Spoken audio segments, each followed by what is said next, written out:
Oke teman-teman, dalam kesempatan ini kita akan belajar tentang salah satu gaya yang mungkin kalian sudah familiar, yaitu gaya pop art.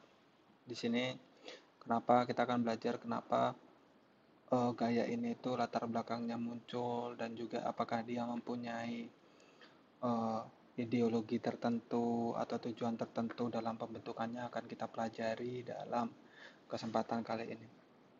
Oke, latar belakangnya pop art itu dia berkembang setelah Perang Dunia Kedua ya. Jadi latar belakangi oleh membaiknya perekonomian pasca Perang Dunia Kedua, Inggris dan Amerika dilanda wabah konsumerisme. Yang dimaksud konsumerisme itu gini, eh, kita mengkonsumsi lebih dari apa yang kita butuhkan gitu. Contohnya kita membeli HP gitu baru, sedangkan HP yang lama kita itu masih bisa digunakan dengan semestinya. Kemudian kita beli HP baru karena mungkin karena tren. Itu sudah termasuk gejala konsumerisme. Oke, balik lagi ke pop art gitu. Terutama di Amerika, yang Amerika Serikat ya ini maksudnya, yang tidak tersentuh kerusakan fisik akibat Perang Dunia Kedua, barang-barang konsumsi pabrik membanjiri pasar Amerika akibatnya dari merebaknya barang-barang yang dikonsumsi oleh perusahaan-perusahaan atau pabrikan di Amerika, itu industri desain dan media massa itu pun turut berkembang pesat dan memapar masyarakat Amerika Serikat pada setelah Perang Dunia Kedua. Jadi kan eh, pabrikan-pabrikan ini sudah memiliki kapasitas produksi yang sedia kala gitu kan, seperti atau bahkan jauh lebih lebih banyak ketika sebelum perang atau waktu perang. Karena waktu perang itu tadi kan diproduksinya itu dia difokuskan diarahkan ke mesin-mesin perang dan alat-alat untuk mendukung peperangan.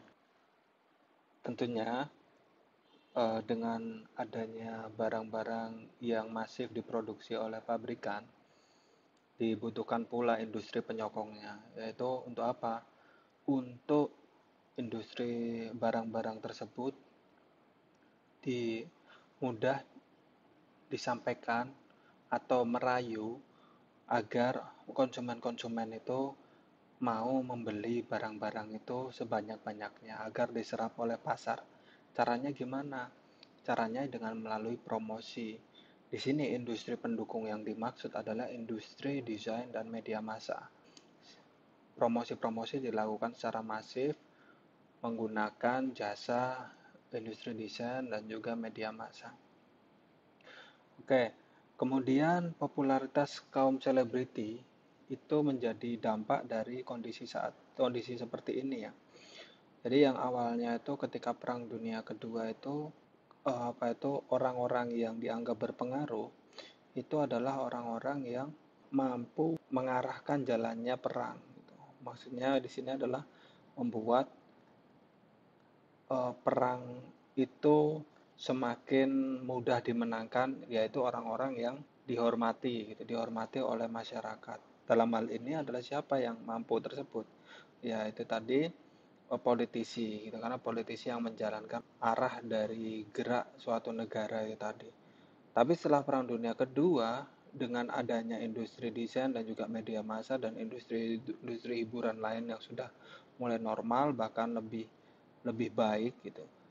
Kaum selebriti itu sebagai kaum bisa disebut kaum yang mampu menandingi popularitas dari politisi itu tadi dan banyak digandrungi oleh masyarakat. Oke, kemudian setelah Perang Dunia Kedua itu angka kelahiran bayi itu mulai meningkat gitu, meningkat secara pesat gitu. Yang disebut dengan fenomena baby boomers gitu, menyebabkan populasi kaum muda itu meledak dan terjadi fenomena yang disebut youthquake, yaitu apa gempa bumi anak muda gitulah dalam bahasa Indonesia. Gelombang pencarian identitas diri kaum muda yang di kaum-kaum muda itu tadi karena sudah itu ya apa yang lahir setelah Perang Dunia Kedua itu banyak jumlahnya dan mereka itu turut serta mempengaruhi jalannya culture suatu negara gitu yang dalam hal ini di Amerika Serikat ya dan juga di belahan bumi Eropa yang ditandai oleh tiga gitu. Pola-pola pencarian identitas diri kaum muda yang membentuk budaya tandingan. Itu yang pertama adalah resentment atau penolakan terhadap norma gitu, kayak misalnya rebel gitu ya, kepus vandal dan lain-lain gitu. Kemudian yang kedua itu reaction, yaitu dia reaksi terhadap kemapanan. Muncul gerakan-gerakan anti kemapanan gitulah. Seperti punk dan lain-lain. Kemudian rebelliousness atau pemberontakan terhadap norma dan aturan itu tadi. Mungkin hubungannya itu dengan poin A ya, seperti itu. Nah, kemudian dilanjutkan munculnya kelompok yang namanya itu The Independent Group atau IG di Eropa yang terdiri dari seniman, kritikus seni muda seperti Eduardo Paolozzi, Peter dan Alison Smithson, Ian Anderson, Rainer Benham, Richard Hamilton, John McHale, kemudian Lawrence Alloway. Mereka berpengaruh atau dipengaruhi gaya budaya masa Amerika. Gaya-gaya yang lagi populer di Amerika itu mempengaruhi mereka dan berpandangan bahwa terdapat kesenjangan antara budaya elit, kelas atas dan juga budaya pop jelata. Maksudnya apa di sini? Dulu seni itu dipandang sebagai suatu apa ya? Tidak ramah atau tidak bisa dijangkau oleh masyarakat gitu.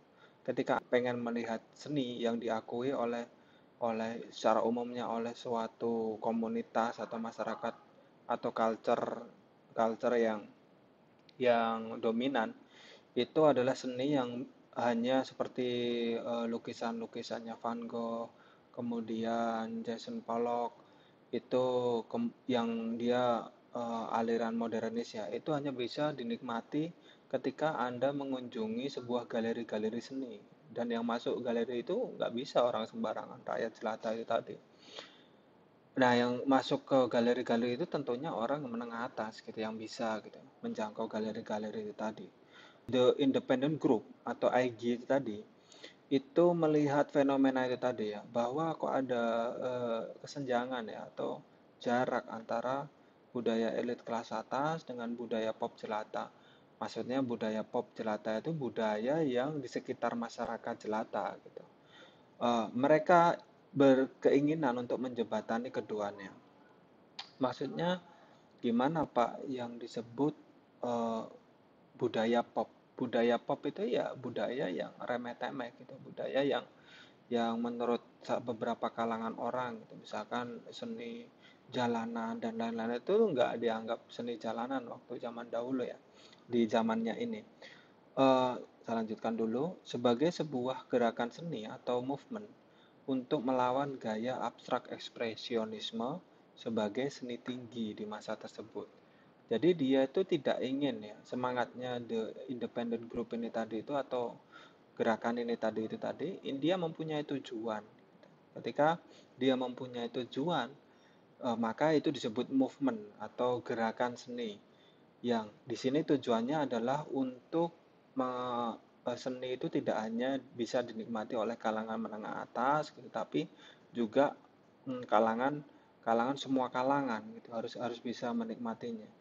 Dan di sini yang menjadi apa ya, yang menjadi sorotan itu adalah gaya abstrak ekspresionisme yang itu sudah mapan dan dipamerkan di galeri-galeri seni atau museum-museum yang itu tidak semua orang bisa masuk di situ. Oke, kemudian lukisan dan patung gaya pop art itu meminjam citra budaya populer atau mass culture. Jadi mereka itu ingin menempatkan diri pop, pop art ini tadi bahwa eh, budaya-budaya yang dekat oleh masyarakat, misalkan itu budaya selebritas dan lain-lain, eh, artis dan lain-lain itu tadi yang seperti saya sampaikan ya, budaya-budaya jalanan itu tadi itu pengen pengen disetarakan atau disejajarkan dengan seni tinggi yang yang sudah mapan gitu. Makanya itu dalam seni pop art itu selalu meminjam elemen atau icon-icon pop culture yang dekat oleh masyarakat itu tersebut. Secara mudahnya siapa itu? Yaitu selebritas gitu. Kemudian nanti kita contohnya ada pergerakan perkembangannya lagi, itu akan saya sampaikan di tahap berikutnya ya. Bentuk seni elitis yang meniru seni rendah atau jelata gitu. Jadi mereka walaupun konten-kontennya itu eh, dekat dengan masyarakat jelata, tapi diperlakukan seolah-olah dia itu seni tinggi, teman-teman. Penggunaan objek-objek populer ditujukan sebagai ironi oposisi sudut pandang budaya seni elit dengan mengutamakan pada yang banal atau hits. Nanti contohnya akan saya sampaikan di slide berikutnya. Oke, selanjutnya teman-teman, bentuk-bentuk komersial yang dimaksud itu apa sih? Yang dipinjam oleh pop art itu antara lain yang tadi saya sampaikan ya, itu yang dekat dengan keseharian masyarakat jelata gitu, masyarakat yang pada umumnya gitu. Apa aja itu benda-benda yang di sekitar itu tadi? Yang pertama itu produk komersial, bisa dari kemasan, bisa dari apa itu film dan lain-lain. Kemudian iklan, kemudian clipping koran, kemudian buku komik dan majalah remaja, bahkan pornografi. Itu digunakan sebagai kendaraan ya, gaya pop art ini tadi untuk menyetarakan sesuatu yang dianggap bukan seni atau tidak dianggap seni menjadi sama tingginya dengan seni tinggi yang ditampilkan oleh galeri-galeri. Artis pop-up yang memain-mainkan tema vulgar dan remeh-temeh itu mencoba mengangkat tema-tema ini tadi sebagai seni tinggi atau seni elit. The Icey diilhami oleh seniman-seniman Amerika yang seperti Andy Warhol, kemudian Roy Lichtenstein. Pop art mengangkat simbol-simbol dan idiom budaya massa sebagai kaidah seni, meyakininya sebagai karya estetik yang tinggi. Itu walaupun temanya itu sebetulnya remeh-temeh gitu. Bagaimana Anda membuat karya berdasarkan kemasan, katakanlah kemasan kaleng sarden, itu kemudian diperlakukan sebagai elit tinggi, itu kan jauh di luar nalar pada saat itu ya. Mereka menyatakan bahwa nilai keindahan yang manusiawi itu terletak pada bentuk budaya yang hidup di masyarakat. Maksudnya apa? Budaya yang hidup di masyarakat itu yang di sekitar kita, bukan budaya yang sulit dijangkau gitu. Seperti mungkin yang dimaksud di sini adalah karya-karya abstraksionisme itu tadi yang tidak bisa dipahami oleh masyarakat.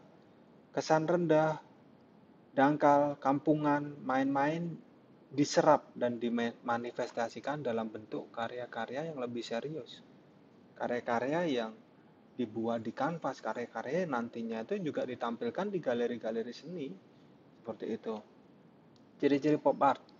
Pop art itu dicirikan, teman-teman. Itu oleh ada beberapa ciri visual ya oleh artis-artis itu tadi. Beberapa di antaranya adalah warnanya itu kontras. Ini Anda bisa lihat di karyanya Andy Warhol ya. Kenapa kok kontras? Karena kesannya itu main-main gitu kan. Seperti dunia itu cerah gitu ya.